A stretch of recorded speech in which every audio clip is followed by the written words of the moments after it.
हाँ, तो ये है क्लबिंग ऑफ इनकम का समरी। क्लबिंग ऑफ इनकम का मतलब होता है जब कोई दूसरा इनकम कमाता है और वो किसी और के हैंड्स में टैक्सेबल होता है, उसका टैक्सेबिलिटी कंप्यूट करने में ऐड हो जाता है। ठीक है, तो क्लबिंग क्लबिंग में सबसे पहले है सेक्शन 60, जो हम लोग को बताता है कि अगर कोई डायरेक्टली इनकम ट्रांसफ़र कर दे विदाउट ट्रांसफ़र ऑफ एसेट्स, इसमें ट्रांसफ़र ऑफ एसेट्स नहीं होता। ठीक है, डायरेक्टली इनकम ही ट्रांसफ़र कर देता है किसी और को, तब वो वाला इनकम ट्रांसफरर के हाथ में टैक्सेबल हो जाएगा। ठीक है, इजी। नेक्स्ट है सेक्शन 61। सेक्शन 61 बोलता है कि जब कोई transfer of revocable transfer of asset करता है। ठीक है, रिवोकेबल का मतलब होता है जो चीज़ ट्रांसफरर जब चाहे उसको वापस ले सकता है। वो वाला एसेट्स का ना ओनरशिप तब तक ही दूसरा के हाथ में है जब तक वो ट्रांसफरर नहीं चाहे। जब भी ट्रांसफरर चाहे वो उसको वापस ले सकता है, उसका ओनरशिप। ये होता है रिवोकेबल ट्रांसफ़र। रिवोकेबल ट्रांसफ़र के टाइम पे क्लबिंग इनकम नहीं अलाउड है। ठीक है, क्लबिंग ऑफ इनकम नहीं अलाउड है।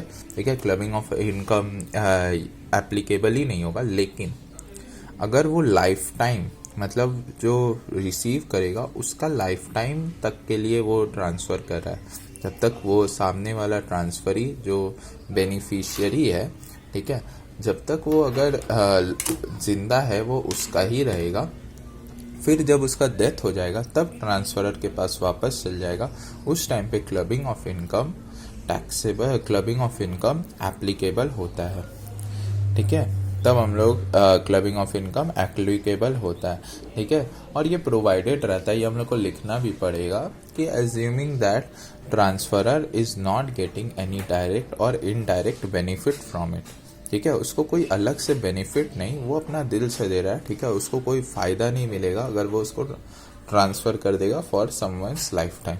ठीक है, अच्छा, ये तो था सेक्शन 60 और सेक्शन 61। सेक्शन 60 में है कि जब बिना इनकम मतलब डायरेक्ट इनकम ट्रांसफ़र कर दो, और दूसरा था कि जब रिवोकेबल एसेट रहेगा ना उस टाइम पे वो क्लबिंग नहीं होगा। अगर वो लाइफ टाइम के लिए कर रहा है उस टाइम पे वो क्लबिंग ऑफ इनकम आ जाएगा।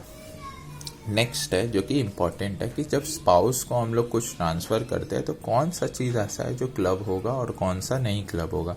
ठीक है ना, तो सबसे पहले इसका है कि जब स्पाउस को हम लोग का रेमुनरेशन, ठीक है, रेमुनरेशन मिलेगा वो कंपनी में जिसमें स्पाउस और हस्बैंड दोनों का मिला के सब्सटैंशियल इंटरेस्ट है। ठीक है, दोनों का मिला के। जब हम क्वेश्चन किए पहले उनको लगा कि हाँ सब्सटैंशियल इंटरेस्ट हो सकता है, वाइफ है तो हस्बैंड का, हस्बैंड है तो वाइफ का, लेकिन ऐसा नहीं है।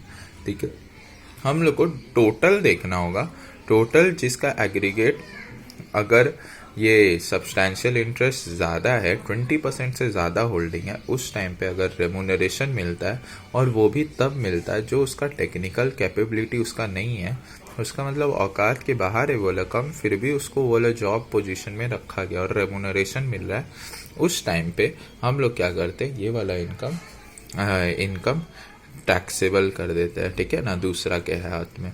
ठीक है, जिसके पास सब्सटैंशियल इंटरेस्ट, जिसका ज़्यादा इनकम होता है, अदर इनकम ज़्यादा होता है, उसके हैंड्स में ये टैक्सेबल हो जाता है। ठीक है, अच्छा, तो यही ट्रांसफ़र, और दूसरा है transfer of asset without adequate consideration. ठीक है, कोई गिफ्ट में या फिर कुछ कंसिडरेशन के बिना ही दे दिया एसेट, और बाद में वाइफ या फिर हस्बैंड उससे इनकम कमा रहा है, तो जो ट्रांसफ़र किया उसके हैंड्स में टैक्सेबल हो जाएगा।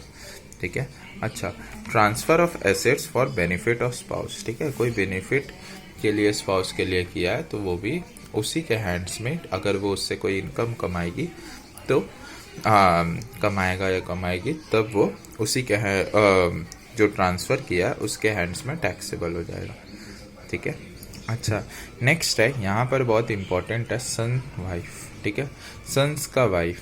ठीक है, अच्छा, ग्रैंड पेरेंट्स कभी भी इसमें नहीं आता है। ठीक है, ग्रैंड पेरेंट्स का हम लोग नहीं गिनते, हम लोग सिर्फ पेरेंट्स तक का ही हम लोग करते हैं माइनर चाइल्ड और इसका, ठीक है।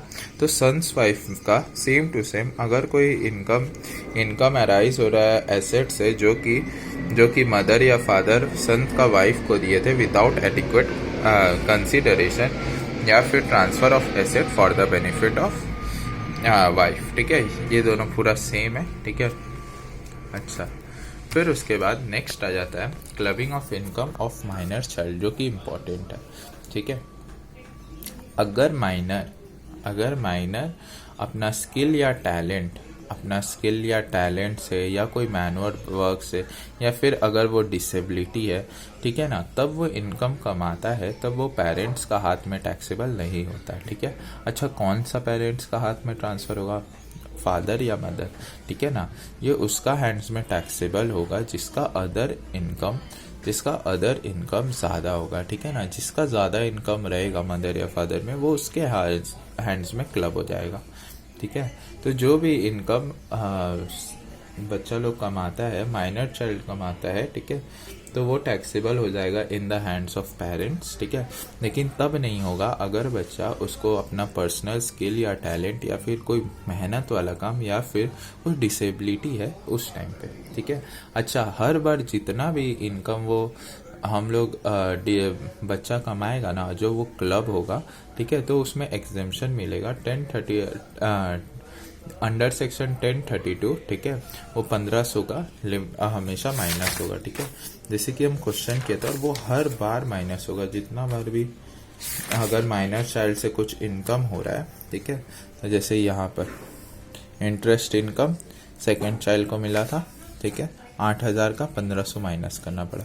फिर उसके बाद उसका एक सेवेंथ चाइल्ड भी था जिसका इंटरेस्ट इनकम था, कितना था, 500।